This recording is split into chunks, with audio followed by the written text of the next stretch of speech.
In this video, I will cover how to change repeating decimals to fractions. When converting repeating decimals to fractions, there's 5 main steps, and step 1 is to build the first equation. Now, when building the first equation, it's very simple. All you have to do is take the original decimal and then set it equal to a variable, and I'll use x as the variable. Step 2 is to build a second equation. Now, when building your second equation, it's slightly different and it takes a little more work. But all you have to do is multiply your original equation by a power of 10. And to know what power of 10 you're going to multiply your original equation by is to look and see how many digits are repeating. Here we only have 1 digit repeating. This is a little tip. If we have 1 digit repeating, then we're going to multiply 10 to the first power. If we have 2 digits repeating, then we'll multiply 10 to the second power. 3 digits repeating, 10 to the third power, and so on and so forth. So since we have 1 digit repeating, we're going to use 10 to the first power, which is just 10. When we multiply both sides by 10, we know 10 times x is 10x. And then 5 times repeating times 10. When you multiply by 10, you're just moving the decimal point over 1 time. Now, before our decimal, we have a 5. To figure out what's after our decimal, and yes, there are numbers because this 5 is repeating. You just have to continue the pattern. We know 5 will be repeating. This will be our second equation. Step 3 tells us to subtract the first equation from the second equation. Now, when you are subtracting both equations, you want to set it up like this. The variable parts on one side and the constant parts on the other side. 10x minus x is 9x. Now here, 5 repeating minus 5 repeating is just 0. 5 minus 0 is 5. Step 4 tells us to solve for the variable. In order to solve for the variable, we have to divide 9 on both sides. So we're left with x is equal to 5 over 9. Step 5 tells us to simplify, but since we cannot simplify 5 over 9, this will be our final answer. Here's example 2. Notice we have a number in front of the repeating digit, but we still need to follow the same steps. Step 1 tells us to build our first equation. And remember, to build your first equation, you just take the original decimal and set it equal to a variable. Step 2, we need to build a second equation. And to do that, you just take your original equation and then you have to multiply by a power of 10. Notice here, we still have 1 digit repeating. Even though there's 2 digits, there's only 1 digit repeating. So we need to multiply both sides of our equation by 10.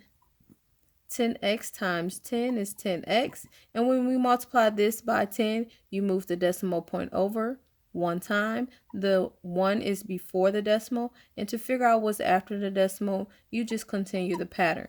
And we know that 5 is repeating. So this is our second equation. Step 3 tells us to subtract the first equation from the second equation. 10x minus x is 9x. Here I'm going to add another 5 just to line up my digits. 5 repeating minus 5 repeating is 0. 5 repeating minus 1 is 4. Bring down your decimal. 1 minus 0 is 1. Step 4 tells us to solve for the variable. So that means I need to divide 9 on both sides. This simplifies to just x. Now here, remember, we have a decimal. We do not want a decimal, so we have to get rid of that by multiplying by 10.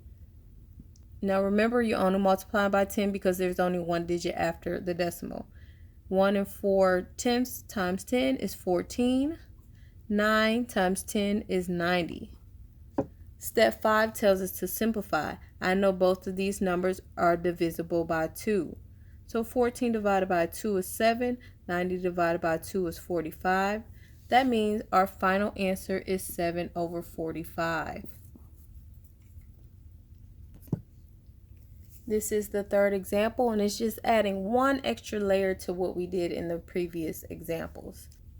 We still need to follow the same steps. First step is to build our equation. All you have to do is take the original decimal and set it equal to a variable. Now step 2, you just take the original equation you just built, and then you multiply by a power of 10. And to figure out what power of 10 you're going to multiply by is see how many digits are repeating. Now remember, we have 2 digits repeating, so you're going to multiply by 10 to the power of 2, which we know is 100. 100 times x is 100x. When I multiply this side, I have to move the decimal point over 2 times. So that means I will have 1 in front of my decimal point. And to figure out what comes after, you have to write your 5. And if I will continue this pattern, I will have another 1 5, 1 5, and so on. So you will write what's after the decimal. I know there's going to be 1 5 and then more 1 5s. Now when you put your vinculum or your repeating bar, make sure you do not put it over all 3 digits. It should only go over the 1 5 because that is what's repeating in the original decimal. So this is our second equation. Step 3 tells us to subtract the first equation from the second equation. 100x minus x is 99x. When you subtract these two repeating 15s, that equals 0. 5 minus 2 is 3. Bring down your decimal point. 21 minus 0 is 21. Now the next step, step 4, is to solve for the variable. And to do that, we are going to divide 99 on both sides. We're left with x. And remember here, we have a decimal. To get rid of that, you multiply that by, when you multiply this by 10, you get 213 divided by 990. Now the last step, step 5, tells us to simplify. I know these two digits are divisible by 3. 213 divided by 3 is 71. 990 divided by 3 is 330. So that means my final answer is 71 over 330. For this last example, I'm not going to go through the 5 steps because this one is very easy once you get familiar or get comfortable with converting repeating decimals to fractions. Here, what I like to do is just get rid of this number before the decimal point. And I just set that to the side and then just figure out what the fraction part of it will be. So if I subtract the 2, I'm left with 1/10 repeating. That is the fraction I'm going to deal with. Now, these are very easy to convert to a fraction. For example, when we did 5/10 repeating, we know it was 5 over 9. If we have 4/10 repeating, it will be 4 over 9. If we had 2/10 repeating, it will be 2 over 9. See the pattern? This number that's repeating, we just put it over 9. So if we had 1/10 repeating, it would just be 1 over 9. So this here, we can keep our 2, put that to the side, and we know this repeating part here would just be 1 over 9. Now let's say we had 2 digits repeating. These are also simple. All you have to do is put those 2 digits that's repeating, and then however many digits repeating, put it over 99. Now this only works when there's nothing in front of the digits that's repeating, like we did in the previous examples. This one here, you put 4, 3, and then there's 2 digits repeating, so you put it over 99. Let's say we had 3 digits repeating. You just put those 3 digits over 3 9s because there's 3 digits repeating. Now remember, this works because there's nothing in front of the repeating numbers. Let's say there was a 1 in front of the repeating numbers. You could not do that.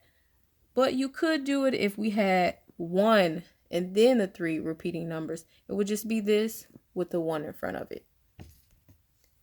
Here's 3 practice problems. I want you to go ahead, work them out. Then I'll reveal the answers shortly.